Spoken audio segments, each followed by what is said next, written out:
હું આવી ગયો વેરહાઉસમાં. આ એ સિમિલર ડીમાર્ટ જેવું જ છે. તો જોવા તમે આપણે ડીમાર્ટમાં કેવું એક જ ફ્લોર જેવું નાના જેવું હોય, પણ અહીંયા આખું બહુ મોટું હોય. આ બધી રીતે હવે ઠંડી જોરદાર પડવાની ચાલુ થઈ ગઈ છે ઓકલેન્ડમાં. તો જે મિત્રો પૂછતા હોય ઠંડી કેવી, વેધર ઇન્ડિયા જેવું છે પણ ઠંડી બહુ પડે. 9 ડિગ્રી 8 ડિગ્રી હીટર લેવા આવી ગયા છે. યા ધેટ્સ ધ વન. મિત્રો જો આ ઠંડી એવી ધડાધડ પડી રહે ને આગળ, તો હીટર લેવું જ પડ્યું. તમે વિચારતા હશો હીટર કેટલાનું હોય, તો આ હીટર આવો $30 વિચ ઇઝ અપ્રોક્સિમેટલી $1500 થતા હોય. આપણે 1500 ઇન્ડિયન રૂપીસ થતા હોય ઇન્ડિયાના, બરાબર. અહીંયા ડોલરની આદત પડી ગઈ છે. તો જે પૂછતા કે વેધર કેવું, ઇન્ડિયા જેવું વેધર, બટ બધું ઊંધું ચાલે હોય આગળ.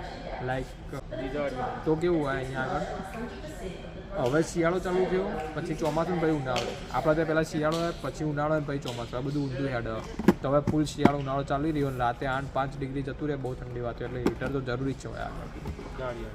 તો મિત્રો જો પેલું મોટું જોયું, પણ એવી એટલું $30 હતું, અને આવ્યું અમને બંને $15 મળી રહેતા. તો પછી અમે કીધું આ બંને $15 લેવા આવું ખોટા. તો પછી નેના અહીં પણ બંને કોમ તો એક હરખા જ કરી. તો પછી કંઈ સેન્સ નથી બનતી મોટું લેવાનું, બરાબર. તો પછી બંને લઈ લીધા નેના.